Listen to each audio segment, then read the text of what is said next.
2024년이 이제 얼마 남지 않았습니다. 그래서 요즘 저에게는 계속 문자가 옵니다. 최현진님은 2024년 위암 검진 대상자입니다. 연말에는 검진 대상자가 집중되어 예약 및 검진이 어려우므로 지금 바로 예약하세요. 진짜 이제는 더 버틸 수가 없어서 예약을 얼른 해야 할 것 같습니다. 건강 검진 받아야죠. 그래야 현재 나의 상태를 정확히 알 수가 있고, 그리고 병을 키워서 고치는 게 아니라 작을 때 적은 비용으로 적은 방법으로 치료를 받을 수가 있죠. 오늘 본문 말씀은 예수님께서 우리에게 검진을 받아보라라는 말씀 같습니다. 신앙 건강 검진. 20절을 다시 한번 같이 읽어볼까요? 시작. 내가 너희에게 이르노니 너희 의가 서기관과 바리새인보다 더 낫지 못하면 결코 천국에 들어가지 못하리라. 천국에 들어가지 못하는 신앙도 있다. 교회만 다니면 천국 간다고 알고 있었는데 이 무슨 깜짝 놀랄 이야기입니까? 장례식에 가면 그런 경우를 참 많이 봅니다. 저희 아버님이 그래도 세례는 받았던 걸로 기억합니다. 천국에 가셨겠죠. 천국에 갈까요? 뭐 이런 거 있잖아요. 근데 천국에 들어가지 못한다. 그래서 한편으로는 너무 두렵게 들려오는 말씀이기도 해요. 누군가가 신앙생활을 하고 있다. 주일마다 예배를 드리고 있다. 제법 성경 이야기를 할 줄 안다. 그런데 이것만으로 충분하지 않을 수 있는 가능성을 보게 되기 때문에 오늘 말씀은 우리에게 적잖은 혼란을 주기도 합니다. 하지만 저는 믿어요. 예수님이 복음이고 예수님이 주신 이 말씀도 복음이라 저는 믿어요. 그러면 오늘 이 말씀을 어떻게 이해해야 하는가? 우리가 오늘 말씀을 돌아보면서 나의 신앙이 안전한 신앙인가? 나의 신앙이 생명이 있는 신앙인가? 이것을 함께 돌아보는, 살펴보는 시간이 되었으면 좋겠습니다. 일단 오늘 본문은 세 가지를 정확하게 이해를 해야 됩니다. 첫 번째, 너희 의라는 말이 나옵니다. 너희 의. 그리고 서기관과 바리새인 보다라는 말이 나옵니다. 서기관과 바리새인 보다. 그리고 천국에 들어가다라는 말이 나옵니다. 그러면 의는 무엇이고 도대체 서기관과 바리새인은 누구이며 천국은 무엇인가요? 이걸 알아야 되겠죠. 이걸 세세히 살펴보면 좋을 텐데 문제는 이 세 가지를 여러분께 설명을 드리고 여러분이 이해하는 데까지 굉장히 많은 시간과 공부가 필요하다는 겁니다. 왜? 우리는 이 단어들에 익숙한 2000년 전 유대인들이 아니기 때문에 그래요. 이 내용이 어렵다기보다 이게 2000년 전에 유대인들은 아주 쉽게 이해하던 용어들인데 오늘 우리는 시간의 간격과 공간의 간격과 문화적 간격을 넘어서서 이 본문을 이해해야 하다 보니까 많은 설명이 필요하다는 겁니다. 하지만 천만다행인 것은 지난 7년의 세월 속에서 여러분께 이미 다 가르쳐 드렸어요. 저는 다 가르쳐 드렸어요. 여러분은 안 배웠다 할지 모르겠지만 저는 가르쳐 드렸습니다.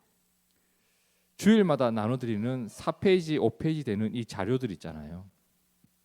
매주 평균 4페이지에서 5페이지예요. 1년에 208페이지에서 210페이지 정도가 돼요. 7년 동안 한 1500페이지 정도 분량이 돼요. 어마어마해요. A4지 이 정도 되는 거예요. 그 속에 다 담겨 있고 이미 다 배웠습니다.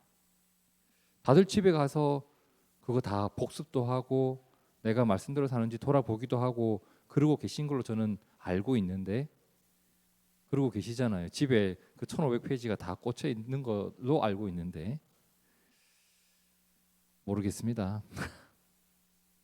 참 고민이 되었습니다.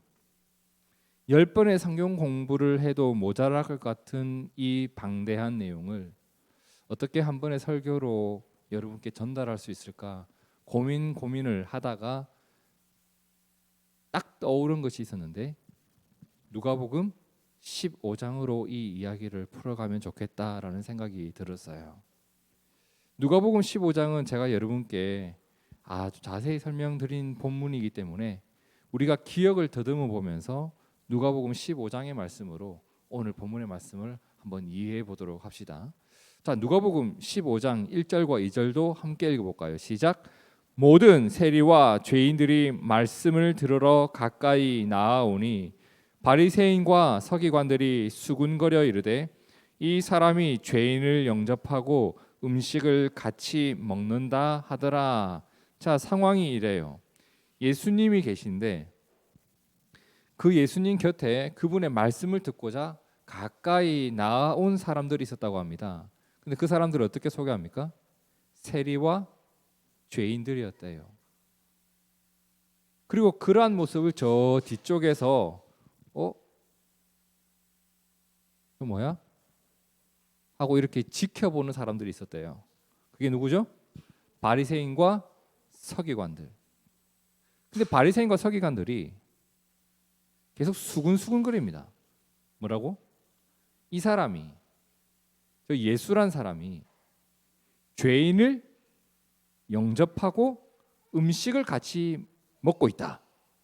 여러분, 이게 무슨 의미냐면 그들의 친구가 되어주고 있다라는 의미예요. 불의한 자와 친구가 되고 불의한 자와 접촉하면 나도 불의한 자가 된다라고 하는 게 그들의 의식이잖아요. 그러니까 예수님을 욕하고 싶은 거예요, 한마디로. 예수님이 죄인들의 친구가 되어 있구나. 저자가 그런 자야 라고 정죄하고 있는 거예요.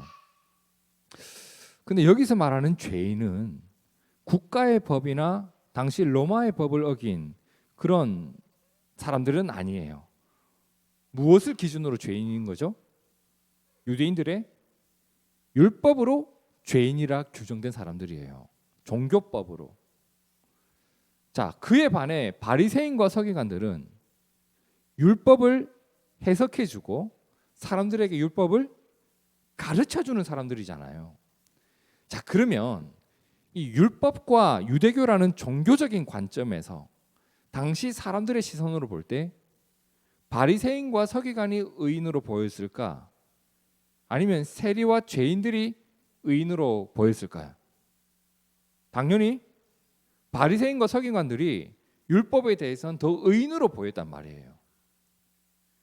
자, 그리고 그들이 의인이기 때문에 하나님의 나라, 곧 천국에 가까이 다가가 있는 자로 여겨졌을 거예요. 이게 당시 문화 속에서 그 상황 속에서 이제 오늘 본문을 이해해야 되는데, 죄인들이 예수님을 찾아왔고 바리새인과 서기관들이 그것을 비방하고 있어요. 그들을 바라보면서 다가온 세리와 죄인들을 바라보고 그 모습을 비방하고 있는 저쪽에 있는 바리새인과 서기관들을 바라보면서 예수님이 주셨던 말씀이 그 유명한 탕자의 비유입니다. 누가복음 15장 11절에 보면 예수님이 그들에게 이런 비유를 들어 이야기를 해줍니다. 네, 잠깐만 내가 너희에게 한 가지 이야기를 들려줄게. 잘 들어봐. 어떤 사람에게 두 아들이 있다. 그런데 둘째가 아버지에게 이렇게 말을 할 때, 아버지요, 재산 중에서 내게 돌아올 부분 그걸 지금 주십시오. 아버지 입장에서는 되게 당황스러운 이야기예요. 유대인들은 부모가 죽어야지만 재산을 물려줘요.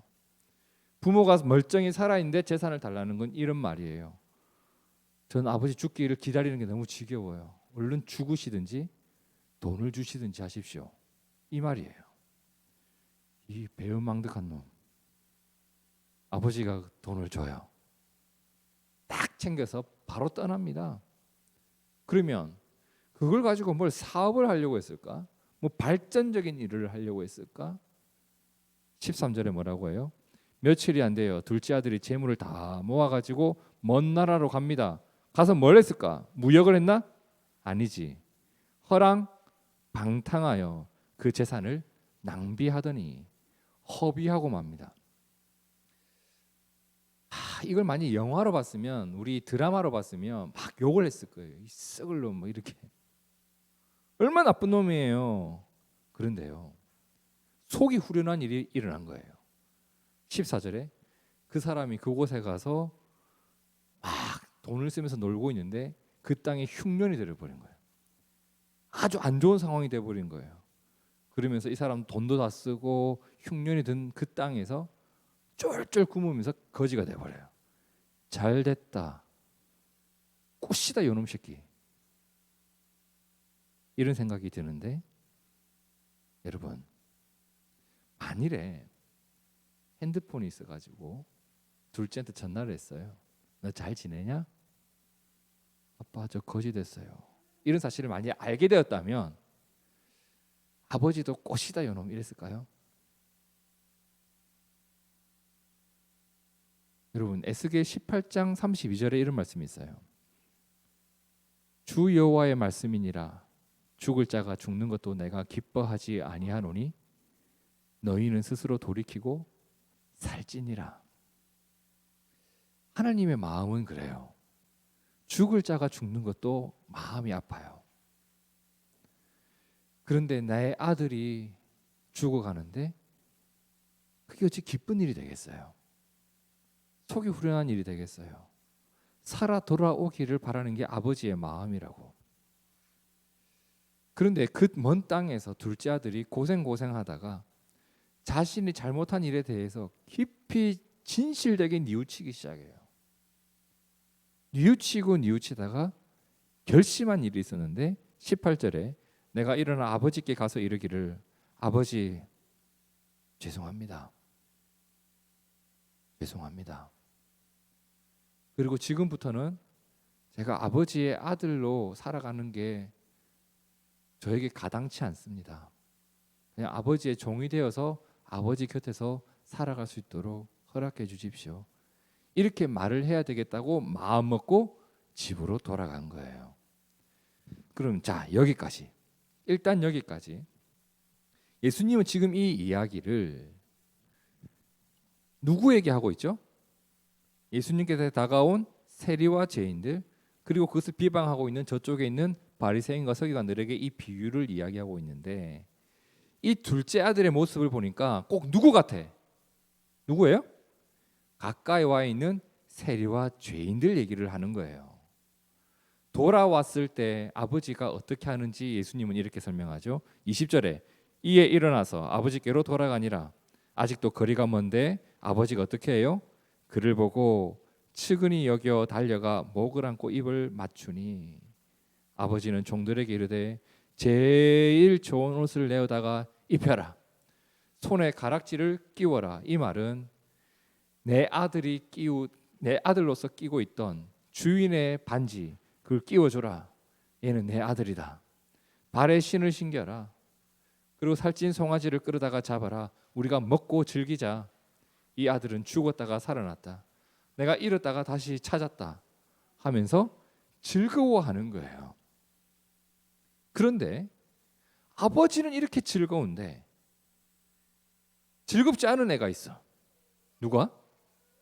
둘째의 형, 첫째 아들이 어떻게 해요? 28절 그가 노하여 들어가고자 하지 아니하거늘. 아버지가 벌린 잔치에 내 집에 들어가기 싫어. 아버지가 어떻게 나한테 이럴 수가 있지? 아버지가 어떻게 죄를 받아들일 수가 있지? 말도 안 되는 일 아니야 하면서 화를 내는 거예요. 형이 동생을 맞아 죽이는커녕 동생을 맞아준 아버지를 미워하기 시작해요. 도대체 이해가 되지 않는 일이다. 30절에 보세요.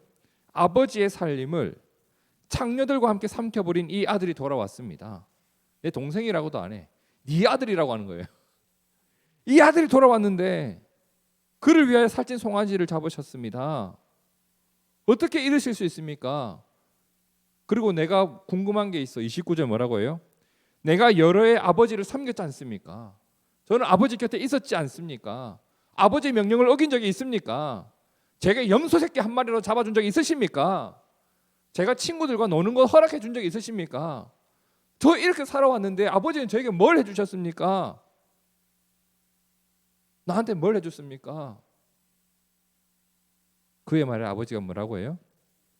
야, 너 항상 나와 함께 있었지 않니? 지금까지 내 걸 네 것처럼 쓰고 있었잖아. 너 정말 아무것도 안 했니? 하루 세끼 밥 다 안 먹었지 않니? 이 집 너희 집이니? 이 동생은 죽었다가 살아났고 내가 잃었다가 얻었는데 내가 즐거워하고 기뻐하는 것이 마땅한 일 아닐까? 그러면 이 첫째 아들의 모습이 누구 같아요? 저 뒤에서 궁시렁거리고 있는 서기관과 바리새인들. 그들의 율법의 잣대로 나는 다 지켰고 나는 다 해왔는데 어떻게 얘네들이 하나님과 더 가까워질 수 있는가? 비방하고 그런 천국 싫다고 말하는 이 사람들. 그러면 지금 예수님께서 이 비유를 통해 뭘 말씀하고 싶어졌는지 명확하게 여러분 보이시죠? 누가복음 15장 7절에 그 내용이 나오는데 함께 읽어봅니다. 시작. 내가 너희에게 이르노니 이와 같이 죄인 한 사람이 회개하면 하늘에서는 회개할 것 없는 의인 99으로 말미암아 기뻐하는 것보다 더하리라. 의인 99명 그들이 하나님의 기쁨이 아닌 게 아니에요. 그들도 하나님의 기쁨이라고요. 그런데 죽었다가 살아나고 잃었다가 찾은 그 아들 한 명이 얼마나 귀하겠는가. 하나님은 이렇게 하나님께로 돌이키는 일을 기뻐하신다고요, 여러분.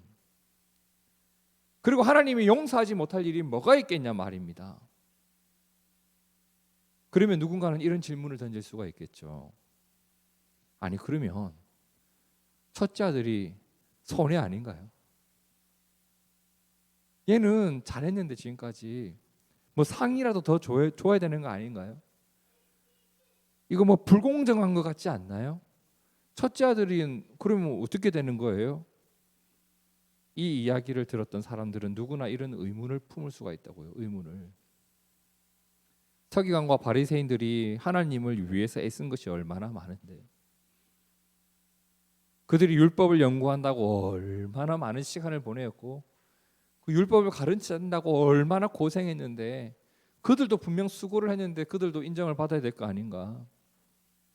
그리고 저 죄인들은 얼마나 큰 죄를 짓고 살았는가. 하나님을 아예 무시하면서 자신의 욕망을 따라 살았는데 어떻게 그들과 얘가 같은 곳에서 같은 취급받을 수 있겠는가라고 하는 건 의문을 품을 수 있다고 해요. 그런데 그 자리에서 예수님께서 모든 사람에게 알게 하신 것이 있었습니다. 그게 뭐냐면 이런 거예요. 너희가 율법을 지켰다고 해서 천국에 들어갈 자격을 얻은 것이 아니라는 것을 좀 알아라. 너희가 율법을 어겼다고 해서 천국과 무관한 죄로 치부되는 것이 아니라는 것을 알아야 한다. 분명히 알아야 될 것은 너희가 율법을 가르쳤건 너희가 율법을 따랐건 그것 때문에 천국의 주인이 되는 게 아니라는 것을 기억하라는 겁니다.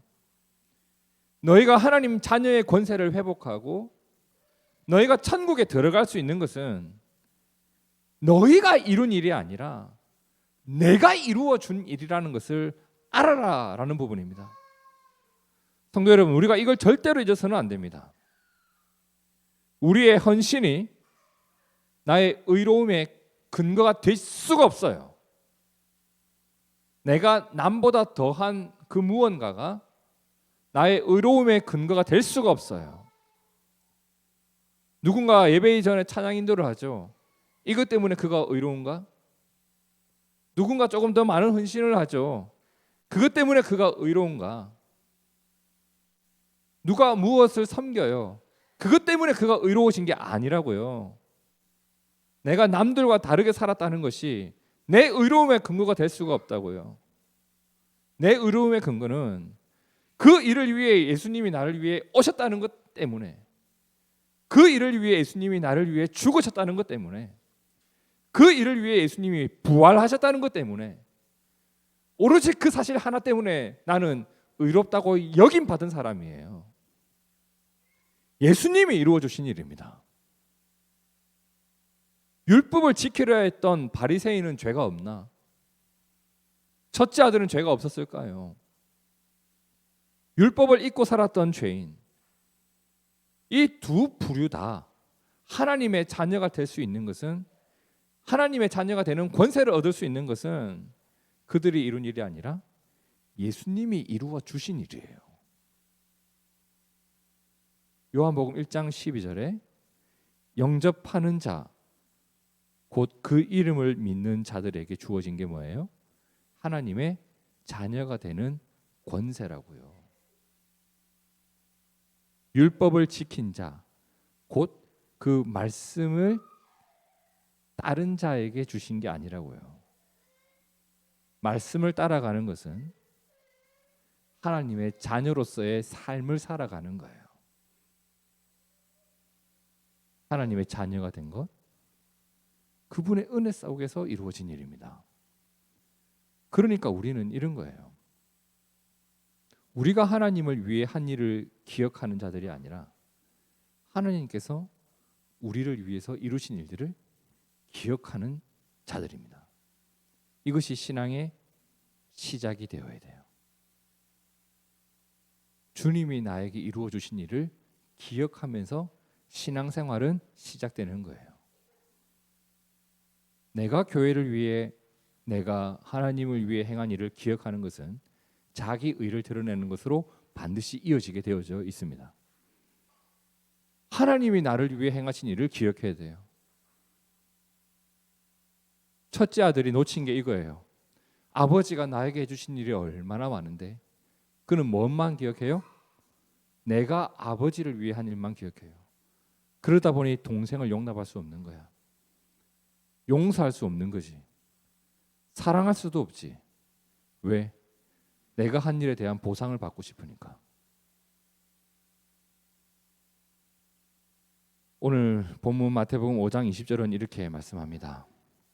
내가 너희에게 이르노니 너희 의가 누구보다, 서기관과 바리새인보다 어떻게 더 낫지 못하면 결코 천국에 들어가지 못하리라. 서기관과 바리새인의 의가 어떤 의예요? 율법을 알아요. 율법을 지켜요. 근데 그것이 자신의 의가 된 사람들이라고. 그들의 의의 특징이 뭐예요? 예수님이 빠져 있어. 예수님이 나에게 이루신 일을 인정하지 않아. 이런 의는 천국에 들어가지 못하는 의라고요. 그러면 우리의 신앙을 점검해 봐야 된다고요. 나는 하나님이 나를 위해 행하신 일들을 기억하고 있을까? 내가 한 일을 기억하고 있을까? 참 다행히도 저희 교회에서 저는 자신이 한 일을 기억하면서 그 일을 우러러 봐주지 않는다고 삐진 사람을 본 적이 없습니다. 참 감사한 일입니다. 우리의 신앙이 안전 상태예요. 성도 여러분, 내가 율법 몇 가지 지키며 살아온 것을 나의 의로 여기고 그것으로 나의 어깨에 힘을 주고 그것이 내가 천국 문을 여는 열쇠가 될 거라고 하는 것은 착각이고 어리석은 생각이에요. 우리의 의는 내가 천국에 들어갈 수 있는 근거는 예수님에게서 시작되었고 예수님으로 인해 주어진 겁니다. 그게 오늘 우리의 정체성이에요. 우리가 믿음으로 로마서 3장 20절에서 24절의 말씀을 천천히 한번 읽어볼까요? 시작. 그러므로 율법의 행위로 그의 앞에 의롭다 하심을 얻을 육체가 없나니 율법으로는 죄를 깨달음이니라. 이제는 율법 외에 하나님의 한 의가 나타났으니 율법과 선지자들에게 증거를 받은 것이라. 곧 예수 그리스도를 믿음으로 말미암아 모든 믿는 자에게 미치는 하나님의 의니 차별이 없느니라. 모든 사람이 죄를 범하였음에 하나님의 영광에 이르지 못하더니 그리스도 예수 안에 있는 속량으로 말미암아 하나님의 은혜로 값없이 의롭다 하심을 얻은 자 되었느니라. 여기가 우리의 신앙이 시작된 지점이죠. 그리고 우리의 신앙이 머물러 있어야 할 지점입니다. 여러분, 오늘 말씀 앞에서 오늘 우리의 신앙을 한번 점검해 봅시다. 내가 너희에게 이르노니 너희 의가 서기관과 바리새인보다 더 낫지 못하면, 율법을 잣대로 자신의 어깨를 세우고 누군가를 정죄하고 누군가가 천국에 들어가는 것을 막고 있는 그런 의, 그들보다 더 낫지 못하면, 즉 예수님만을 의지하지 아니하면, 구원에 대해서 주님의 공로를 인정하지 아니하면 그 믿음이 없이는 결코 천국에 들어가지 못하는 게 맞는 일이죠. 우리의 시선이, 오늘 우리의 믿음이, 오늘 우리의 생각이 내가 행한 일보다 주님이 나에게 행해 주신 그 일에, 그리고 내가 한 일에 대해 내가 무엇을 받았는가 보다 그냥 하나님이 나의 아버지 되신 그 사실에, 언제라도 나를 받아주시는 그 은혜가 있다는 그 믿음 안에서 오늘도 감사가 있고 그분의 자녀로서 오늘을 살아가는 성도의 삶이 있기를 진심으로 축복합니다. 함께 기도하겠습니다. 주님, 내가 남보다 조금 더 의롭게 살았다는 것이 나의 의가 되어 있다면 그것으로 내가 무엇을 할 수 있겠습니까? 나의 의의 근거는 오직 예수 그리스도이시고, 예수님이 나를 위해 이 땅에 오셨고, 예수님이 나를 위해 이 땅에서 사셨고, 예수님이 나에게 가르침을 주셨고, 나를 위해 죽으셨고, 나를 위해 부활하셨다는 것, 그 진리를 믿고 따르는 가운데 나의 의인됨의 근거가 있고 하나님의 자녀가 될 수 있었음에 우리가 믿고 감사합니다. 우리의 신앙의 시작이 여기서 시작되었습니다. 거룩한 진리 안에서 벗어나지 않고 나의 의의 근거 되시는 주님을 따라, 예수님의 은혜를 따라 오늘을 살아가고, 그리고 나의 말과 생각이 이 진리를 벗어나지 아니하도록 성령께서 나를 지켜 주시옵소서. 우리의 의가 오직 주님에게서 시작됩니다. 하나님의 자녀로서 권세를 얻었으니 하나님의 자녀답게 살아가는 믿음의 영광된 삶으로 또한 나의 발걸음을 내디딜 수 있는 우리 모두가 되게 도와주시옵소서. 주님 감사드리며 살아계신 예수님 이름으로 기도드립니다. 아멘.